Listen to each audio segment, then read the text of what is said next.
নমস্কার। ভক্তি আলো ইউটিউব চ্যানেলে শ্রীমদ্ভাগবত মহাপুরাণের ধারাবাহিক পর্বে আপনাকে স্বাগত জানাই। আজকের পর্ব পৃথিবীর প্রতি মহারাজ পৃথুর রোষ এবং পৃথিবী কর্তৃক তার স্তুতি। চ্যানেলে যারা নতুন তাদের অনুরোধ জানাবো চ্যানেলটি সাবস্ক্রাইব করে শ্রীমদ্ভাগবত মহাপুরাণের ধারাবাহিক পর্বগুলি শ্রবণ করুন।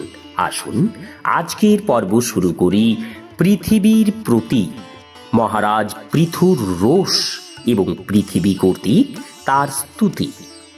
মৈত্রেয় বললেন, এইভাবে বন্দনাকারীগণ মহারাজ বৈন অর্থাৎ বেনপুত্র পৃথুর গুণ এবং কর্মাবলী বিবৃত করে তার স্তুতি করলে তিনিও তাদের প্রত্যাভিনন্দন জানিয়ে এবং যথোচিত পারিতোষিকাদি প্রদান করে সন্তুষ্টি বিধান করলেন।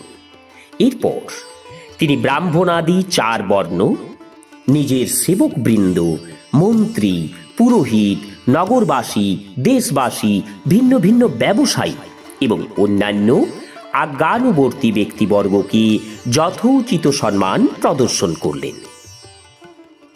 বিদুর প্রশ্ন করলেন, হে ব্রাহ্মনিষ্ঠ তপোধন, পৃথিবী তো বহু প্রকার রূপ ধারণ করতে পারেন, তিনি বিশেষ করে গোরূপেই ধারণ করলেন কেন?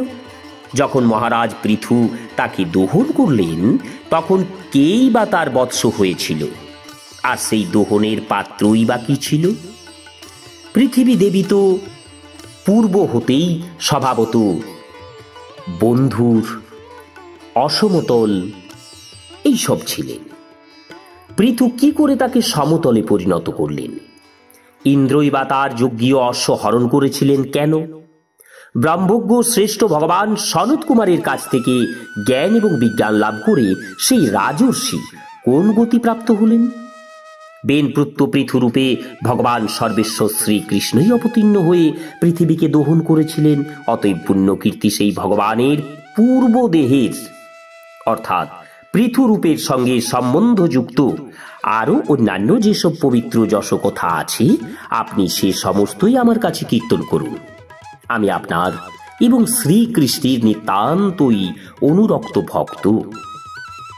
সুত বললেন, বিদুর কর্তৃক ভগবান বাসুদেবের চরিত কথা বর্ণনে এইভাবে প্রণোদিত হয়ে মৈত্রেয় প্রসন্ন চিত্রে তার প্রশংসা করলেন এবং পুনরায় বলতে আরম্ভ করলেন। মৈত্রেয় বললেন, বিদুর, ব্রাহ্মণগণ মহারাজ পৃথুকে রাজ্যে অভিষিক্ত করে তাকে প্রজাদের রক্ষক রূপে ঘোষণা করলেন। সেই সময় পৃথিবী অন্নহীন হয়ে গেছিল, অর্থাৎ পৃথিবীতে দুর্ভিক্ষ দেখা দিয়েছিল। ক্ষুধায় কাতর শীর্ণ দেহে প্রজার তখনও তাদের প্রভু পৃথুর কাছে এসে নিবেদন করল, হে মহারাজ, আমরা ভয়ঙ্কর জঠরাগ্নির ক্ষুধার জ্বালায় দগ্ধ হচ্ছি। গাছের কোটরের ভিতরে অগ্নি প্রজ্বলিত হলে যেমন সম্পূর্ণ গাছেই দগ্ধ হয়, আমাদের অবস্থাও সেই রকম। সেই জন্য আমরা আপনার শরণাপন্ন হয়েছি, কারণ আপনি শরণাগতি রক্ষাকর্তা এবং আমাদের জীবন ধারণের উপায় নির্ধারণকারী অন্নদাতা প্রভুরূপে সংস্থাপিত হয়েছেন। আপনি সর্বলোকের পালক, আপনি আমাদের জীবিকার প্রভু। সুতরাং হে রাজেশ্বর, অন্নের অভাবে মৃত্যুমুখে পতিত হওয়ার পূর্বেই ক্ষুধায় অবসন্ন আমাদের অতি শীঘ্র অন্নদানের ব্যবস্থা করুন। মৈত্রেয় বললেন, কুরুশ্রেষ্ঠ বিদুর, প্রজাদের এই করুণ ক্রন্দন শুনে মহারাজ পৃথু দীর্ঘক্ষণ এ বিষয়ে চিন্তা করলেন। অবশেষে এই অন্নাভাবের কারণ তিনি বুঝতে পারলেন। পৃথিবী সমস্ত প্রকারের অন্ন এবং ঔষধি প্রভৃতির বীজ নিজের ভিতরে গ্রাস করে নিয়েছেন। নিজ বুদ্ধি বলে এই সিদ্ধান্তে উপনীত হয়ে তিনি নিজের ধনু গ্রহণ করলেন এবং ত্রিপুর বিনাশক ভগবান মহাদেবের মতো মহাক্রুদ্ধ হয়ে পৃথিবীকে লক্ষ্য করে বাণ সন্ধান করলেন। তাকে অস্ত্র উদ্যত করতে দেখে পৃথিবী ভীত এবং কম্পিত হয়ে উঠলেন এবং ব্যাদ পশ্চাৎ ধাবন করলে হরিণী যেমন সভয়ে ধাবিত হয়, তেমনি তিনিও গোরূপ ধারণ করে পলায়ন করতে লাগলেন। এই দেখে পৃথু অত্যন্ত ক্রুদ্ধ হয়ে আরক্ত লোচনে ধনুকে সরযোজনা করে পৃথিবী যেখানে যেখানে ধাবিত হলেন সেখানে সেখানেই তার পশ্চাৎ ধাবন করতে লাগলেন।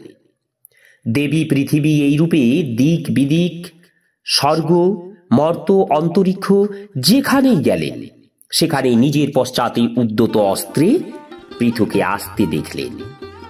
যেমন মৃত্যু থেকে কেউ পরিত্রাণ পায় না, সেই রকমই তিনিও ত্রিভুবনে কোথাও বেন পুত্র পৃথুর থেকে রক্ষা পেলেন না, রক্ষাকর্তা আশ্রয়দাতাও পেলেন না। তখন একান্ত ত্রস্ত এবং দুঃখিত হৃদয়ে তিনি পলায়নের চেষ্টা থেকে নিবৃত্ত হলেন এবং মহাভাগ পৃথুকে বলতে লাগলেন, হে ধর্মজ্ঞ এবং শরণাগত বৎসল মহারাজ, আপনি সর্বপ্রাণীর রক্ষায় সদা তৎপর, আপনি আমাকেও রক্ষা করুন। আমি অত্যন্ত দীন এবং নিরপরাধ। আপনি আমাকে বধ করতে চাইছেন কেন? তাছাড়া আপনাকে তো ধর্মজ্ঞ বলে মনে করা হয়, তাহলে স্ত্রীলোক আমাকে আপনি কিভাবে বধ করতে পারেন? মহারাজ, স্ত্রীলোক যদি কোনো অপরাধ করেও তাহলেও সাধারণ জীব তাকে আঘাত করে না। তাহলে আপনার মতো দয়ালু দীনবৎসল ব্যক্তি কি করে এর উপর ন্যায় কাজ করতে পারেন? আমি তো প্রকৃতপক্ষে একটি দৃঢ় নৌকা স্বরূপ, যার উপরে ভর করে সমগ্র জগৎ অবস্থান করছে। আমাকে বিদীর্ণ করে আপনি নিজেকে বা আপনার এই প্রজাপুঞ্জকে অসীম জলরাশির মধ্যে কিভাবে বারণ করবেন, কিভাবে ধারণ করবেন? পৃথু বললেন, পৃথিবী, তুমি আমার শাসন উল্লঙ্ঘন করেছ। তুমি দেবতারূপে যজ্ঞের ভাগ গ্রহণ করো, কিন্তু তার পরিবর্তে আমাদের অন্নদান করছো না। এই জন্য আমি তোমাকে আজ বধ করব। যে গাভী প্রতিদিন সবুজ ঘাস ভক্ষণ করে কিন্তু স্তন্য দুগ্ধ দান করে না, সেই দুষ্টা গাভীর প্রতি দণ্ডবিধান অনুচিত। এমন কথা তো বলা যায় না, তুমিও সেই রূপ দুষ্টা গাভী, সুতরাং তোমার প্রতিও দণ্ডবিধানই উচিত হবে। পুরাকালে সৃষ্টিকর্তা স্বয়ম্ভু ব্রহ্মা যে সকল ঔষধি বীজ সৃষ্টি করেছিলেন সে সবেই তুমি নিজ দেহে রুদ্ধ করে রেখেছ এবং আমাকে অবজ্ঞা করে সেগুলি এখন নিজের গর্ভ থেকে সৃষ্টি করছো না। তোমার নিতান্তই দুর্বুদ্ধি হয়েছে। আমি আমার বাণীর দ্বারা তোমার দেহ ছিন্ন ভিন্ন করে তোমার মেদের দ্বারা আমার এই ক্ষুধাতুর দুঃখ পীড়িত প্রজাদের করুণ ক্রন্দন শান্ত করব। যে অধম জীব কেবল স্বার্থ সাধনেই মগ্ন, নিজের পুষ্টি যার একমাত্র লক্ষ্য, অন্য প্রাণীদের প্রতি যার বিন্দুমাত্র সহানুভূতি নেই, সে পুরুষ, স্ত্রী অথবা ক্লীব যাই হোক না কেন, তাকে বধ করা রাজাদের পক্ষে বধ না করারই সমান। অর্থাৎ সেই বধে রাজার কোনো দোষ হয় না। তুমি অত্যন্ত দুর্বিনীতা, মদোন্মত্তা হয়েছ, মায়া বলে এখন গভীর রূপ ধারণ করেছ। আমি আমার বাণের দ্বারা তোমাকে তিল তিল করে খণ্ডিত বিখণ্ডিত করব, তারপর আমি নিজের যোগ বলেই এই প্রজাদের ধারণ করব। এই কথা বলতে বলতে পৃথুর মধ্যে ক্রোধের আবেশ হল। তখন সাক্ষাৎ যমরাজের মতো সেই করাল ও ক্রোধময় মূর্তিধারী পৃথুকে দেখে পৃথিবী কম্পিত দেহে প্রণাম করে কৃতাঞ্জলি ফুটে বলতে লাগলেন। পৃথিবী বললেন, আপনি সাক্ষাৎ পরম পুরুষ, আপনাকে নমস্কার।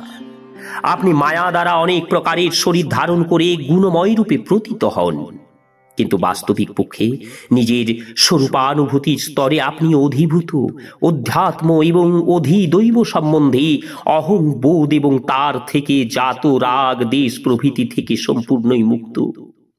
সেই আপনাকে আমি পুনঃ পুনঃ নমস্কার করি। আপনি সমস্ত জগতের বিধাতা, সৃষ্টিকর্তা। আপনি এই ত্রিগুণাত্মক সৃষ্টি রচনা করেছেন, আমাকে সর্বজীবের আশ্রয় রূপে নির্মাণ করেছেন।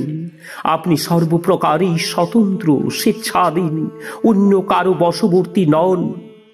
সেই আপনি যদি অস্ত্র উদ্যত করে আমাকে বধ করতে উপস্থিত হন, তাহলে হে প্রভু, আমি আর অন্য কার কাছে আশ্রয় নেব? কল্পারম্ভে আপনি আপনাতেই আশ্রিত নিজের অনির্বচনীয় মায়া দ্বারা এই চরাচর জগৎ সৃষ্টি করেছেন এবং সেই মায়াকে আশ্রয় করেই আপনি এর পালনে তৎপর রয়েছেন।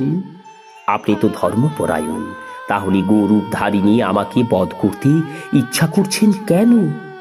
আপনি এক হয়েও মায়াবশে অনেক রূপে প্রতিভাত হন। আপনি ব্রহ্মাকে সৃষ্টি করে তার দ্বারা এই বিশ্বজগৎ সৃষ্টি করিয়েছে। আপনি সাক্ষাৎ সর্বেশ্বর ও জিতেন্দ্রিয়ের পক্ষে আপনার লীলার ধারণা করা অসম্ভব, কারণ তাদের বুদ্ধি আপনার দুর্জয় মায়ার প্রভাবে বিভ্রান্ত। আপনি পঞ্চভূত, আপনি ইন্দ্রিয়, আপনি ইন্দ্রিয়াধিষ্ঠাত্রী দেবতা, বুদ্ধি, আপনি অহংকার, আপনি রূপ, নিজ শক্তি সমূহের দ্বারা ক্রমানুসারী জগতের উৎপত্তি, স্থিতি, প্রলয় সংগঠিত করে থাকেন। ভিন্ন ভিন্ন কার্যের প্রয়োজনে ভিন্ন ভিন্ন সময়ে আপনার শক্তি সমূহের আবির্ভাব এবং তিরোভাব ঘটে। আপনি সাক্ষাৎ পরম পুরুষ, আপনি জগদ্ধিতাতা। আপনাকে নমস্কার জন্মরহিত প্রভু।